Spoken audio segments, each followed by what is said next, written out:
pessoal, sejam bem-vindos, bem-vindas, espero que todos e todas estejam bem. Pretendo aqui conversar um pouco sobre algumas características, né, relacionadas ao currículo cultural, né?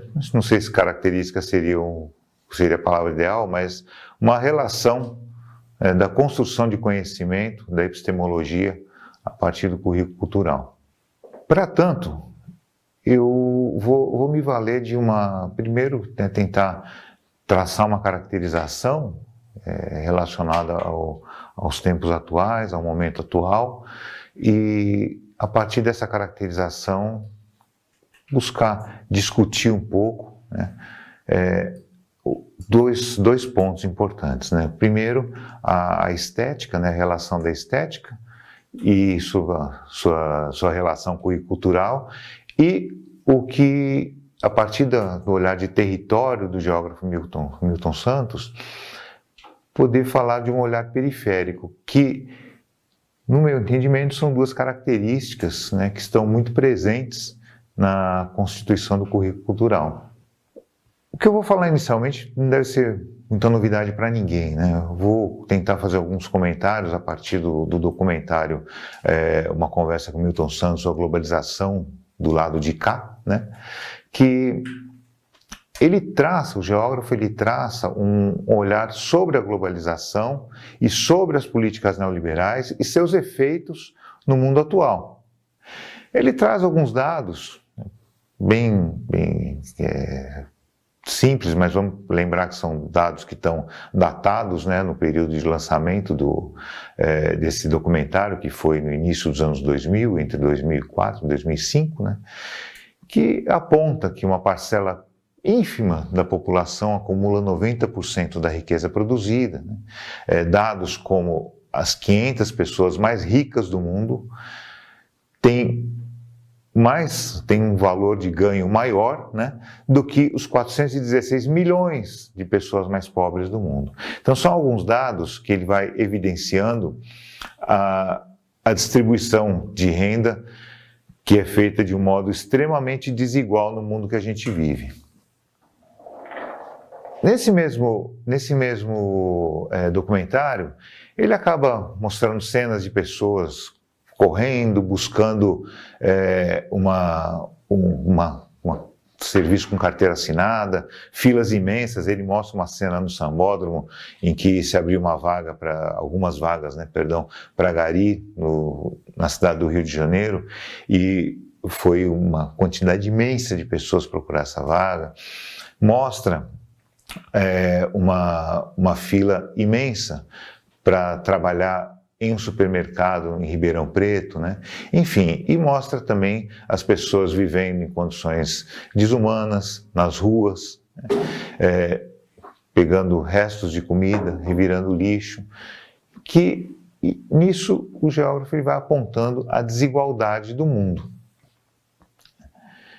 Bom, porém, também eu vou recorrer a outro autor, que é o Boaventura de Souza Santos, que ele tenta, a partir desse olhar de globalização, a partir do olhar econômico, né, e a partir do olhar político, né, o Boaventura de Souza Santos, ele aponta que não se pode reduzir também a globalização na questão econômica, porque os seus efeitos políticos, sociais, são imensos, né?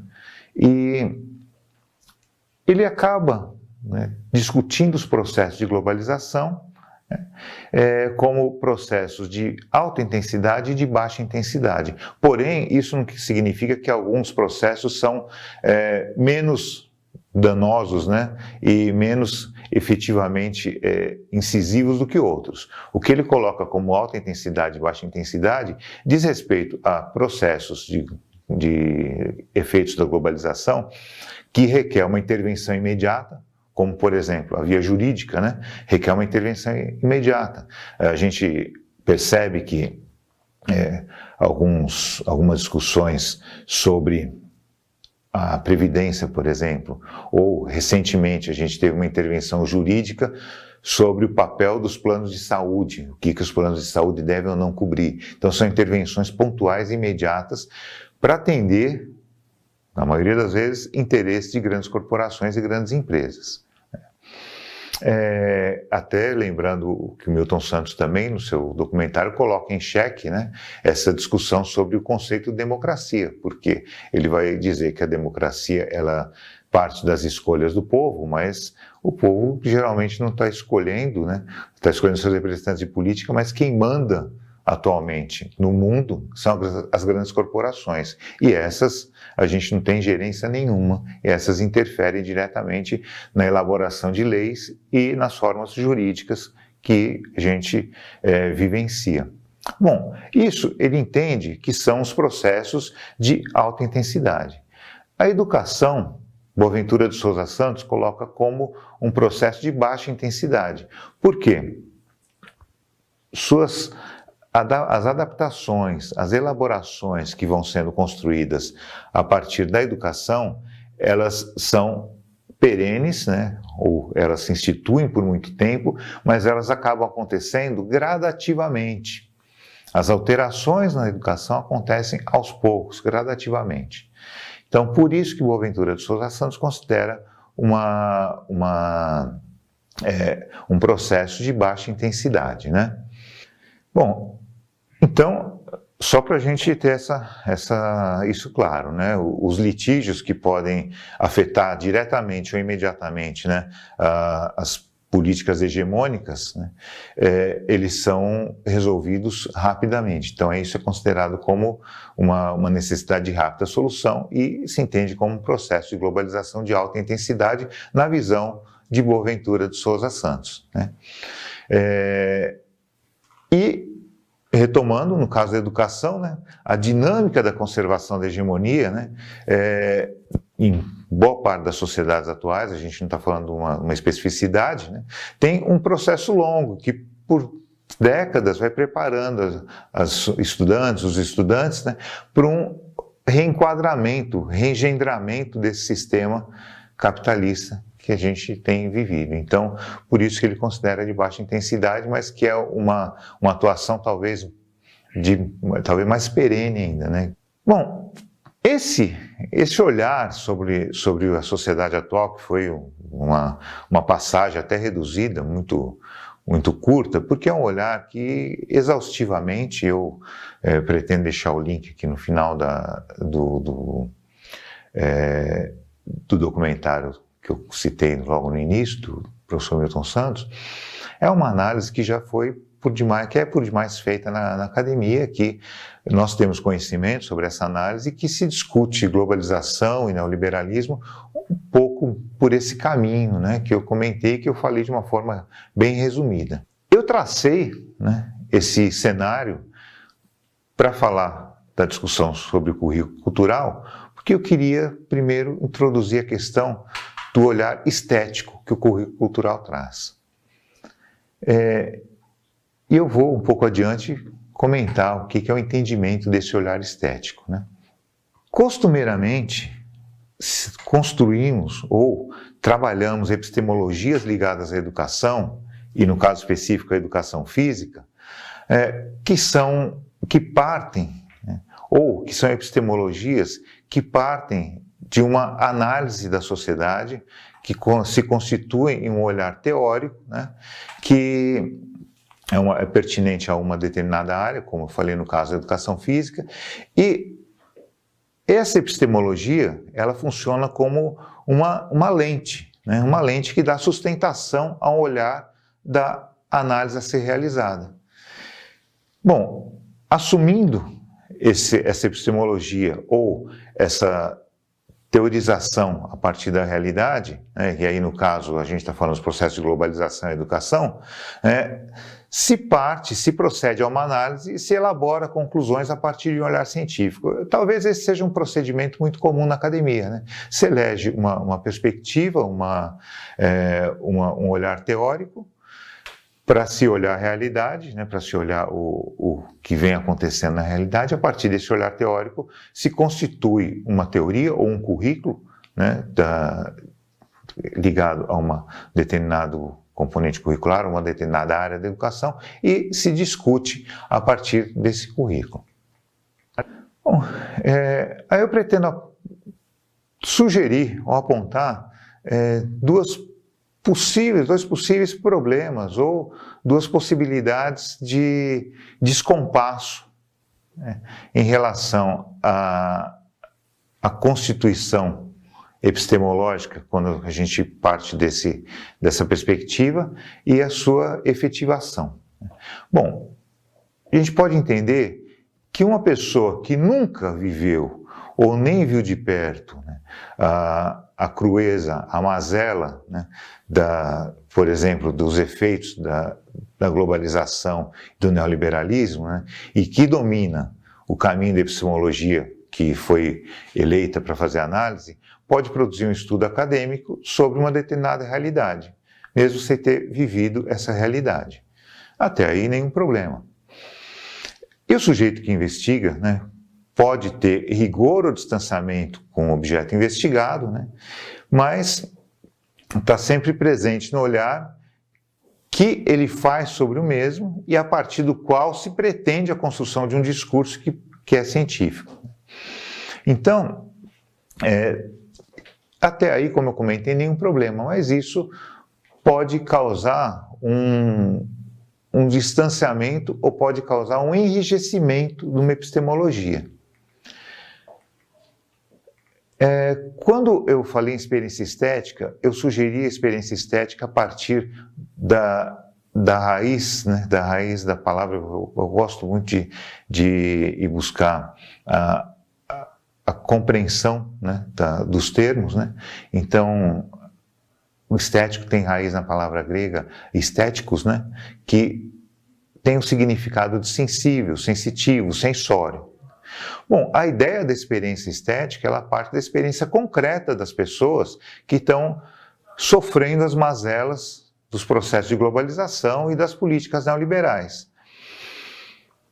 Quando eu falo do currículo cultural, e eu comentei também sobre o olhar periférico, né, que eu vou trazer já, eu penso que o currículo cultural, ele busca preservar, compreender a experiência estética, porque o currículo cultural, ele não se elabora a priori, ele busca nos processos de mapeamento e posterior tematização. Nesse processo, o currículo cultural procura compreender a gente costuma falar realidade, mas compreender a relação não só dos estudantes, das estudantes, mas da comunidade em geral, com as práticas corporais e procura compreender as práticas corporais presentes em determinada escola, determinada comunidade, determinado grupo, né?